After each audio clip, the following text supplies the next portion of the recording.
Muy buenas, ¿qué tal? ¿Cómo llevan esta tarde de lunes? Nosotros hoy les vamos a hablar, entre otras cosas, de jefes tóxicos.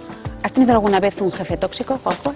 Bueno, Marta, no me hagas hablar aquí ahora en directo, pero yo creo que quien más, quien menos alguna vez se ha encontrado con personas difíciles en el trabajo. ¿Saben que existe un barómetro que mide los riesgos psíquico-sociales en el entorno laboral?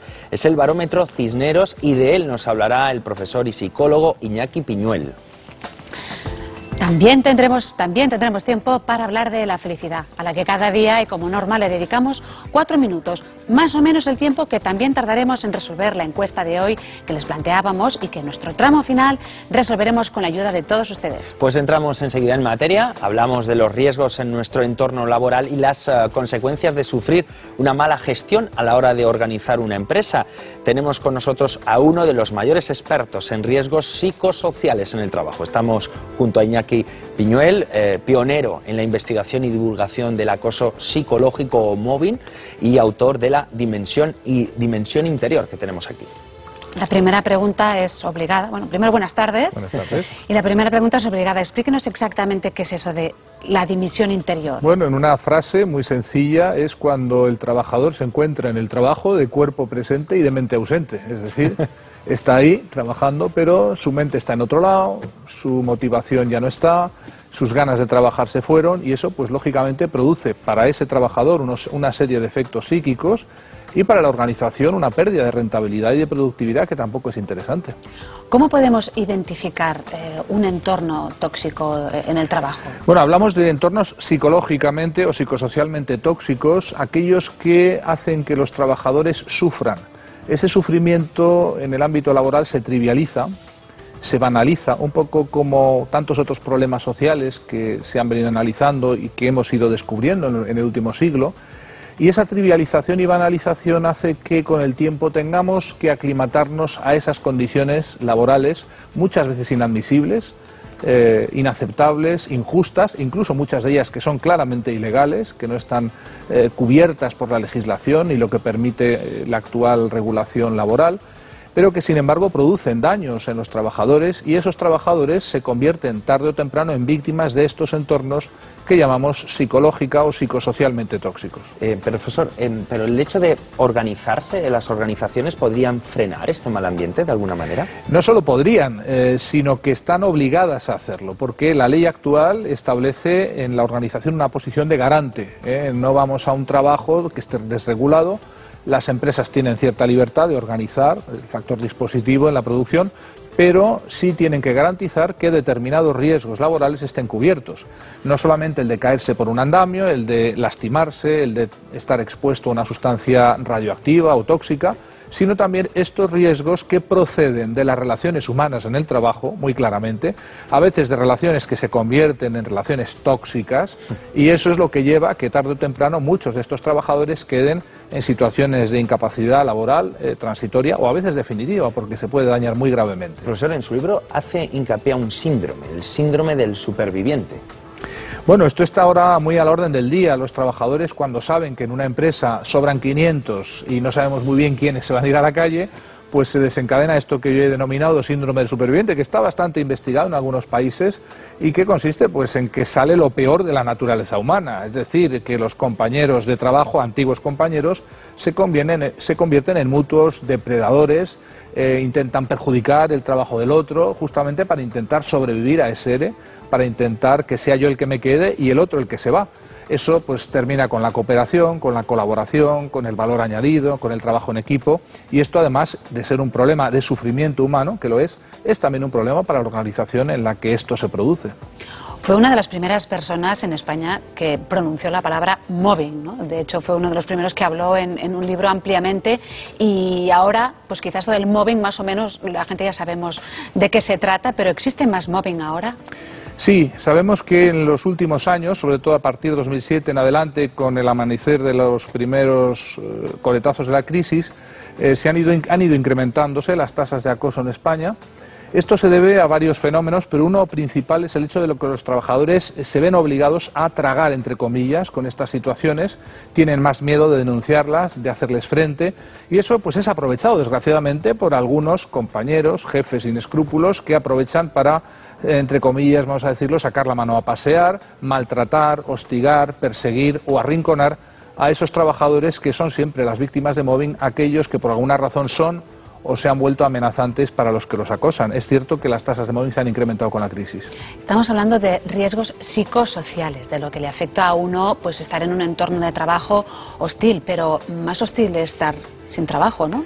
Claro, son dos males. El paro es un mal y el acoso es un mal, pero que haya mucho paro no quiere decir que los que están trabajando tengan que someterse a cualquier tipo de condición laboral, por tóxica que ésta sea.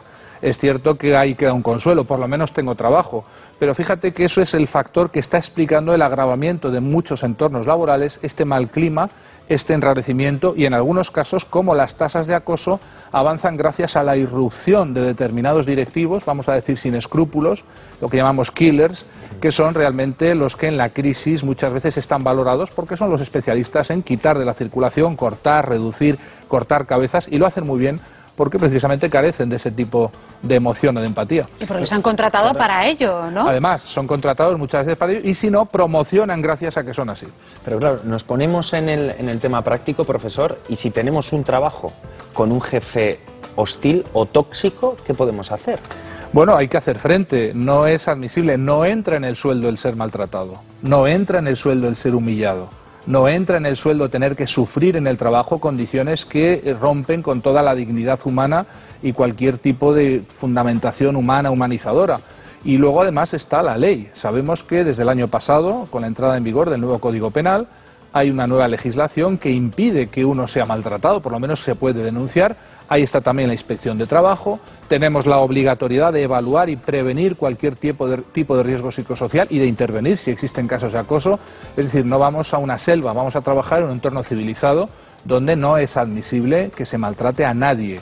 Y si no, ahí está el Estado, o debería estar, y ahí están los poderes públicos, ahí están los jueces, y ahí está la vigilancia que debe realizarse en las organizaciones para que esto no ocurra. En su libro también hace mención a estos directivos tóxicos y hace referencia a que la mayoría de ellos pueden tener problemas de personalidad. Es decir, ellos mismos son víctimas de ellos mismos.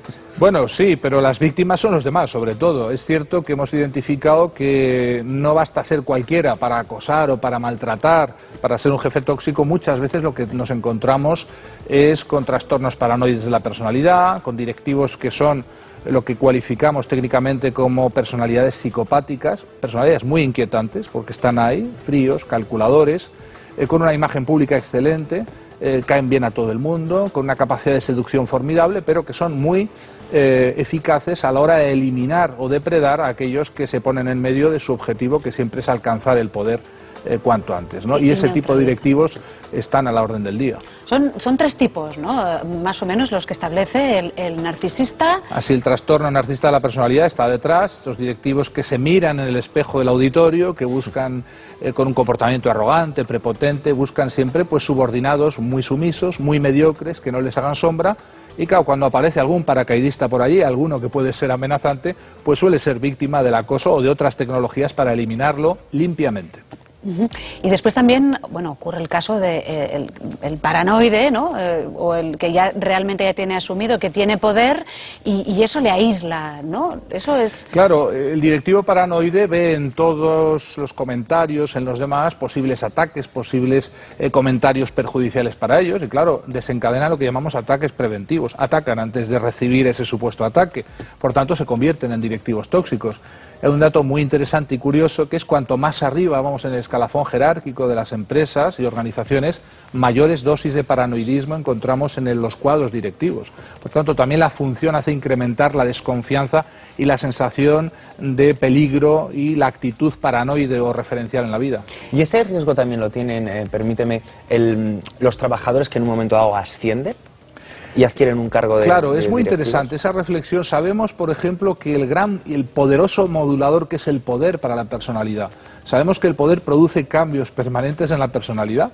Eso que todos conocemos, gente que estaba con nosotros al mismo nivel, han promocionado y aquello que es cómo has cambiado cuando has sido que el poder jefe, ¿verdad? corrompe de alguna manera. El poder corrompe y el poder absoluto corrompe absolutamente, pero el pequeño poder también corrompe. El pequeño poder que se le puede dar a un jefe mediano, un mando intermedio, produce cambios sorprendentes. Personas que no eran así se vuelven así y es con la pretensión siempre habitual que tenemos todos de pensar que eso a mí no me pasará.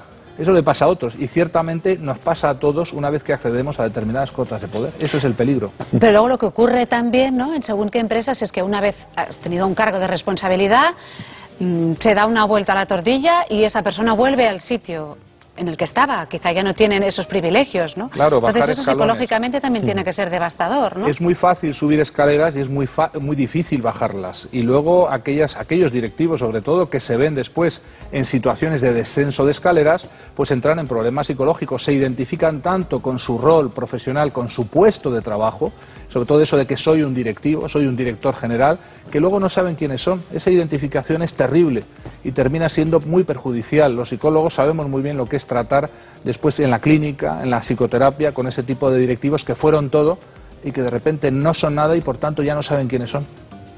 ¿Y cómo se mide o cómo funciona el barómetro Cisneros? El barómetro Cisneros es una herramienta que creamos en la Universidad de Alcalá. Le dimos nombre porque nuestro fundador, el cardenal Cisneros, tenía ese nombre y a partir del año 2000-2001 comenzamos a evaluar periódicamente en España cuánto era el tamaño de determinados riesgos psicosociales, sobre todo muy especialmente centrados en el mobbing, en el acoso psicológico en el trabajo. Y bueno, ya llevamos 11 ediciones, 11 barómetros Cisneros en estos últimos 11-12 años y vamos pues comparando nuestros datos también con otros investigadores europeos que han hecho lo mismo y también podemos ir estableciendo el perfil de algunos fenómenos emergentes, uno de los cuales sobre todo es el mobbing, el acoso psicológico en el trabajo, que afecta en España a más de 2 millones de personas. Los datos no son muy halagüeños por lo que veo, profesor. Son datos preocupantes y la crisis además ha hecho que muchos de estos problemas, el estrés, el burnout, el mobbing, pues terminen generando importantes secuelas psicológicas y psicosomáticas en muchos trabajadores y en sus familias, no hay que olvidarlo. La crisis es es un modulador que hace que esa aclimatación deba ser mayor por el miedo al paro, por el miedo a quedarse sin trabajo o a cambiar de trabajo, cosas que no ocurren cuando no hay crisis. Un último consejo, así como muy rápido, ¿no? ¿Qué se le puede decir a una persona que ha sufrido mobbing o que está sufriendo mobbing para que pueda levantarse cada día y pensar, bueno, tengo que ir a trabajar, pero esto es lo mío? ¿Cómo podemos realmente fortalecernos, ¿no?, ante esta situación? Bueno, lo más importante que hay que decirle a la víctima de acoso es que es inocente. Usted, si está sufriendo acoso, no hay nada que justifique la situación de que le hostigan. Y por tanto hay que hacer frente, hay que recabar apoyos, hay que pedir dentro de la organización, si es de mediano o gran tamaño, existen situaciones también de prevención, de riesgo laboral, departamentos, y ahí está la ley también. Tenemos un código penal, tenemos una inspección de trabajo, tenemos que buscar que esas personas que son auténticamente víctimas se les apoye desde dentro y también reciban la cobertura legal suficiente para poder hacer valer el derecho a la dignidad, que es un derecho inalienable y que sigue existiendo en el trabajo. Revelarnos, ¿no? Revelarnos, hacer frente, no colgar junto con nuestro abrigo nuestros derechos, sino que dentro del trabajo también existen derechos. Pues muchísimas gracias, señor Piñuel, por todos estos consejos que nos van la mar de bien aquí en Para Todos Lados, para todos los que nos estén viendo, y ayudar a detectar los riesgos de nuestro entorno laboral. Dejamos a un lado el mobbing, las presiones en el trabajo, porque ha llegado el momento de ser feliz.